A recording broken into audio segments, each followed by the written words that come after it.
Hi, Trisha Barreto here with the Missing Person Search podcast. I'm a psychic medium and I use my abilities to help locate missing people. Today, this is for Maisai Vue. She's been missing for about a month from San Francisco, California.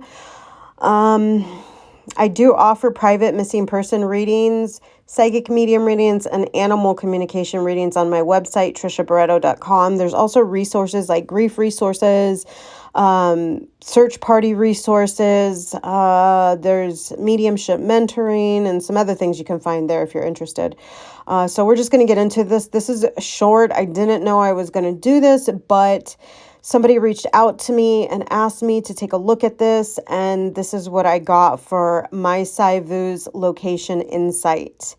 I got water. There's an overwhelming sense of water. In addition to getting that just from my clairsenses, I also pulled some cards and water kept coming up.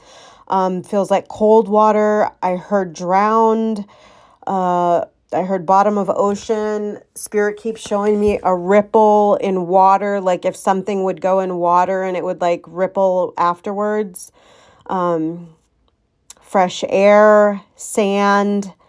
When the night that Mai went missing, I feel like I'm seeing like she's holding a cup, and I feel like she's impaired.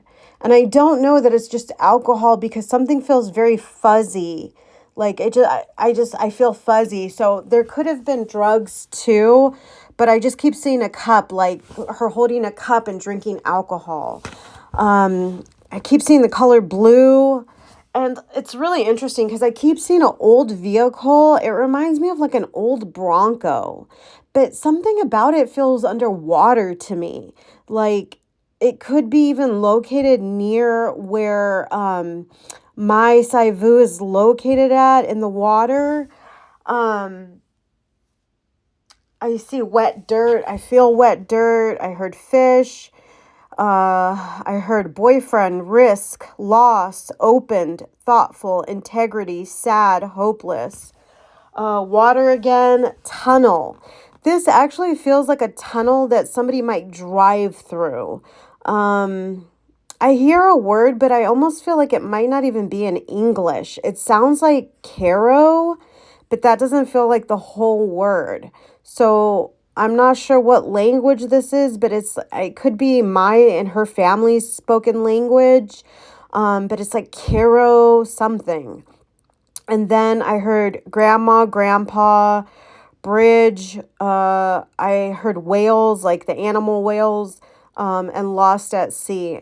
So to me, I work on a lot of missing person cases. I've told people before, usually with the missing person cases I work on, there's quite a high percentage of people that end up in bodies of water for different reasons. There is stuff in the media about Maisai. There's things like she took like a ride share, like a Uber, I believe it was, to the Golden Gate Bridge around midnight. And so, I mean, all the things that I've gotten from Spirit really align. I pulled some cards. I did get a driver card. I got water card multiple times. I got bridge card multiple times. I got ground card multiple times. Dirt multiple times. But I'm scrolling because I want you guys to be able to see whoever might be searching. I am kind of frustrated by this case, and it's kind of one of the reasons why I took it on so quickly, because I just found out about Maisai this morning from somebody asking me to take a look at her case. But what I noticed was there was hardly any media coverage. I mean, regardless of how Maisai is missing, if people speculate that it's, a suicide, because a lot of people do go to the Golden Gate Bridge to take their own lives. Even so, there should still be quite a bit of media coverage, and I just haven't seen it. So it really pisses me off, because everybody deserves, a good amount of media coverage to get the help they need to find their missing loved ones, to understand what's happened. So that's why I really wanted to jump in here and share. I know it's not a lot, but I really do feel like, what is been said, about her going to the Golden Gate Bridge and all of that, I also feel like she has a history of depression. It's just in her energy. I just feel it. So even like before this incident, that she could have had bouts of depression in her life. I There's something very overwhelming and a lot of pressure in her life, maybe to perform or expectations placed on her. But I feel a lot of pressure. Like she just had a lot to balance and a lot going on. And it just feels like she was emotional. Like I'm not thinking clearly. I'm fuzzy. Um, this is not the first time I had this thought. Like if this was a suicide, like this is not the first time I had this thought. Um, yeah. Is there anything else, Spirit, that I can leave here? That could be helpful for Maisai's family. I just hear I love you. I'm sorry. I'm sorry. I'm sorry. I'm sorry. So, yeah. Okay. And when I do missing person readings through my podcast, Missing Person Search, and I have contact with the loved ones and the family of the missing person, I usually, part of the thing that I offer is I offer a medium reading for free to the loved ones of the missing person. It's just something I do if we know that that person is in spirit, or we can sense that that person is in spirit. It's something that I do offer them. So yeah, I most likely will offer this to Maisai's family if they want it. Not everybody believes in psychic mediums, but I just think like if God and Spirit help me this way to help others in these crisis situations, in these desperate situations, then I'm going to use every ability and every resource I have to do that. But, I do need support. So please support Missing Person Search podcast, support my work. The podcast is 100% listener supported, and I really haven't been able to get the support I've needed, just because the algorithms for new channels and new accounts, it's just not easy to like have people find you. And I find in my work that more people are interested in true crime as entertainment than they are in actually helping. And so it's hard work. Okay. It's hard work. And so what you can do is, send good energy. If you believe in prayer, pray for Maisai, pray for her family and her loved ones, pray for her body, for her to be recovered.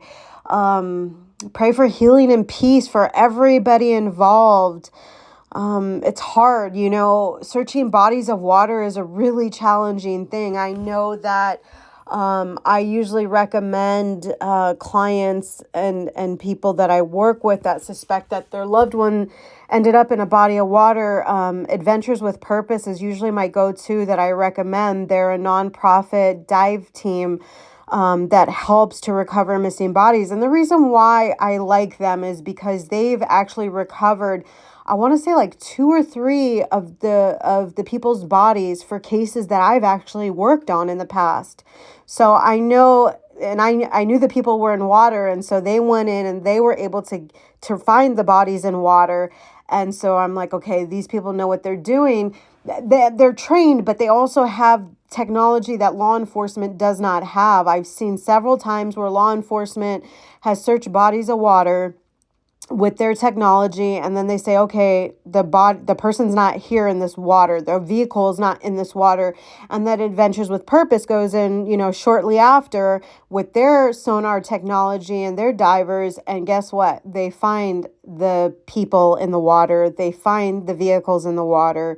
So, but when we're talking about the Pacific Ocean and the Golden Gate Bridge, I don't know. I believe that water is over 300 feet deep or something like that, I read. It's just, and I don't even know how you would begin to search that kind of water. So I just don't know, but this is what I have for Maisai Vue.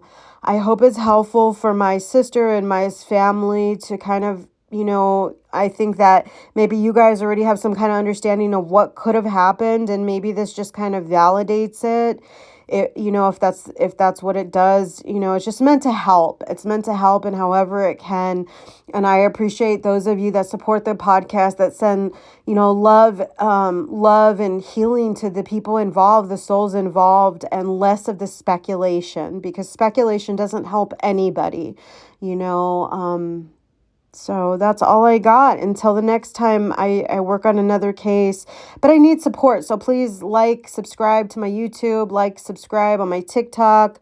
That's where the podcast is at right now. It's also on my website. You can get private readings there. And there's other things there like a psychic detective course waitlist, mediumship mentoring, just other things. Yeah, if there's anything else that comes up, I'll definitely come back and share it in a quick video. But this is what I have now. It's just the overwhelming sense of water. I do know, I did a research for a few minutes, and I noticed that I believe in January of this year, San Francisco put some kind of safety nets attached to the Golden Gate Bridge to prevent people from jumping, because unfortunately there is a lot of suicides that happen from that bridge. San Francisco is my hometown. I was born and raised there, so that was another reason I really wanted to help out on this case. But yeah, the bridge, this has been happening for many, many decades, unfortunately, and when I look at my situation, I don't know how far that netting goes to cover the bridge, if it's on just one side, if it's on both sides. I haven't been on the bridge for many years, so I'm not sure what it's looking like right now at this moment, but I'm sure that there's little areas that people can still gain access to, and they can still gain access to those nets too. So, I don't know. We just need more resources out there to help people that are struggling. Be kind to yourselves and to each other, okay? If that's all we can do, then that's what we do. All right, thank you.